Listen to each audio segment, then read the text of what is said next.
Bonjour à tous. Étant donné le confinement qui nous a imposé, j'ai décidé de le passer plus agréablement en partageant ma passion de Steve McQueen, cet acteur qui me passionne depuis des années. Les gens qui me connaissent le savent. Cet acteur me fait vivre quotidiennement des émotions. Donc j'ai préféré vous les partager. Et pour ce faire, j'ai décidé de faire quelques petites chroniques sur lui ou sur ses films. Et pour commencer, j'ai choisi Les Sept Mercenaires, donc The Magnificent Seven. Donc Les Sept Mercenaires, c'est un film réalisé en 1960 d'une durée d'environ 2h10. Ce film a été réalisé par John Sturges sur un scénario de William Roberts, d'après le film d'Akira Kurosawa, Les Sept Samouraïs. La société de production, c'est The Allied Artists, donc les artistes associés en français. Ce film est produit par Walter Mirisch sur une musique magistrale d'Elmer Bernstein. Ce film est sorti à Paris le 1er février 1961. Donc dans ce film, Steve McQueen tient le rôle de Vin. Il est entouré de Yul Brynner qui joue le rôle de Chris. Horst Buchholz, lui, interprète le jeune Chico. Charles Bronson, lui, interprète le rôle de Bernardo Aureli. Robert Vaughn joue le rôle de Lee. Brad Dexter, lui, joue le rôle de Harry Locke. James Coburn joue le rôle, quant à lui, de Britt. Et bien sûr, dans le rôle du bandit mexicain Calvera, on retrouve l'immense acteur américain Eli Wallach. Donc l'histoire du film, le scénario en soi. Donc dans un petit village mexicain d'Ixcatlan, la population d'agriculteurs est terrorisée par Calvera et sa bande de voleurs. Les pillards dévalisent régulièrement les paysans de leur maigre récolte, en leur laissant toujours pourtant de quoi survivre. Les paysans sont harassés à force et demandent conseil aux vieux sages du village, qui leur déclarent qu'ils devront se battre pour en finir avec ces pillages répétés. C'est pourquoi 3 villageois sont choisis et partent avec toutes les économies du village, afin d'acheter des armes à feu au-delà de la frontière mexicaine. Ils arrivent donc dans une ville américaine et ils assistent à un incident particulier. En effet, le vieil indien Sam est mort, mais seulement plusieurs membres du bourg s'opposent à son enterrement dans le cimetière local. C'est alors que Chris, un étranger, décide de se charger du transport du corps et il est aidé aussitôt par Vin, un autre étranger. Sous le regard de Chico et de la foule qui les suivent, les 2 étrangers arrivent au cimetière. Mais un comité d'accueil se tient là et les menace. En quelques coups de feu, Chris blesse 2 hommes et libère la voie. Cet exploit a pour effet de forcer l'admiration des 3 villageois mexicains qui assistent à la scène. Ils se décident alors à contacter Chris pour lui demander de leur acheter des armes, mais Chris leur déclare qu'il serait plus judicieux d'acheter des hommes, de les enrôler. Il accepte de s'en charger et quelques jours plus tard, Chris finit par réunir 5 personnes: Vin, Aurélie, Lee, Britt et Harry Locke. Chico, le jeune qui les suivait lors de la scène du cimetière, veut lui aussi faire partie de l'aventure, mais il est jugé trop inexpérimenté et surtout trop jeune. Donc il est refusé. Mais à force de courage et d'entêtement, il finit par rejoindre l'équipe. Et les 7 hommes arrivent au village et sont accueillis plus tard de façon assez froide. Le jour de la fête du village, la glace se brise et l'ambiance se détend finalement. Mais au beau milieu des festivités, un enfant qui surveillait les alentours prévient Chris que 3 hommes de Calvera sont postés non loin de là en guetteur. Donc Chris envoie Britt, Lee et Chico pour les récupérer, mais les 3 hommes finissent par les tuer et ramènent leurs armes. Sous la direction de Chris, le village doit alors se préparer à l'arrivée imminente de Calvera. Et il dresse alors des murs et des barrages autour du village pendant que les paysans apprennent à se servir des armes à feu. Calvera finit par arriver. Il propose aux mercenaires une association, mais ils refusent. Et c'est alors que la fusillade éclate.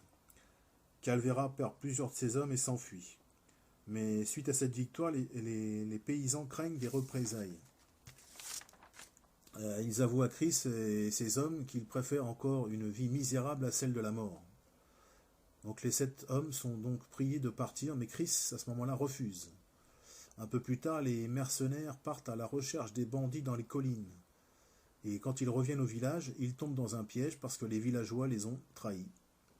Calvera se refuse pourtant à tuer ses ennemis car il pense que leur mort provoquera plutôt un fort désir de vengeance de la part des Américains. Il ne veut pas courir ce risque, alors il les fait raccompagner à la frontière, et c'est là que les 7 hommes décident de reprendre le combat. Ils retournent à East Catlan, au village, et déclenchent une violente bataille. Donc Calvera est finalement abattu, ainsi que ses hommes. Il y a des pertes parmi les deux côtés, en fait, et même chez les hommes de Chris, qui, il reste à la fin que Chris, Vin et Chico. C'est les trois seuls qui s'en sortent vivants. Je vais vous raconter quelques critiques aussi de l'époque dans certains magazines. Donc pour commencer, le magazine Télé 7 jours, il était écrit version Far West des 7 samouraïs d'Akira Kurosawa, voici un film vigoureux, plein d'action et de violence, mais parfois gâché par des séquences psychologiques trop verbeuses. Une bonne interprétation dominée par Yul Brynner et Steve McQueen et une révélation de l'époque, James Coburn. Dans le magazine Variety, il était écrit Brynner fait une nouvelle fois preuve de charme masculin qui lui a fait gagner tant de cœurs féminins. McQueen, un acteur qui grimpe, développe une aisance agréable et un certain sens de l'humour. Bronson apparaît comme le plus sympathique du groupe. Et dans le dernier magazine que j'ai relevé, c'est Vidéo 7, il était écrit « Mieux qu'un exercice de style, le film de John Sturges est devenu un classique du western à part entière, l'une des meilleures réussites du genre, avant sa caricature par Cinecittà. » Donc maintenant, je vais vous donner quelques anecdotes que j'ai relevées sur le film. Il faut savoir que sur le plateau du film, Yul Brynner a épousé sa femme Doris. Et il y a une fiesta qui a été organisée sur les lieux de tournage lors de la réception de leur mariage. Il faut savoir aussi que Steve McQueen était sous contrat pour la série Au nom de la loi lors du tournage du film. Et pour rejoindre le tournage, il a simulé un accident de voiture afin de jouer dans le film. En effet, il s'agissait pour lui de son premier film important et donc du moyen de vraiment percer au cinéma.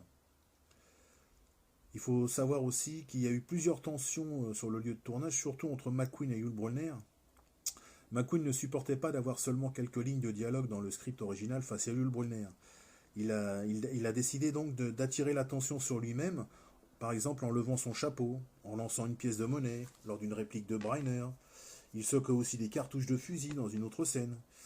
Ce qui agaçait fortement Yul Brynner, et le tournage fut éprouvant par l'équipe. Il faut savoir une autre anecdote, que le gouvernement mexicain a hésité à accepter le tournage du film sur son territoire. Parce que quelques années plus tôt, lors du tournage du film Veracruz, ils ont estimé que l'image du Mexicain avait été ternie. Donc ils n'étaient pas trop pour, mais finalement ils ont accepté à plusieurs conditions.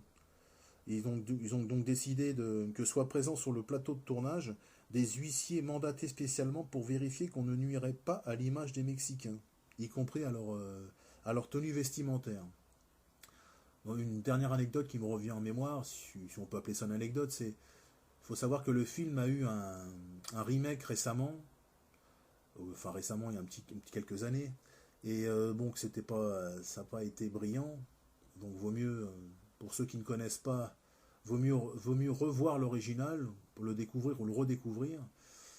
Voilà, donc voilà ce que je pouvais dire sur les 7 mercenaires. J'espère que vous avez appris des choses. Moi j'essaye de faire mon devoir de mémoire envers Steve McQueen, c'est quelque chose qui m'est cher. Donc si ça vous plaît, si ça vous a plu, vous pouvez me laisser des commentaires. Je me ferai une joie, un plaisir de raconter un autre film de Steve McQueen, et puis pourquoi pas me le supposer dans vos commentaires. Voilà, je vous dis à une prochaine, si ça vous a plu. À bientôt.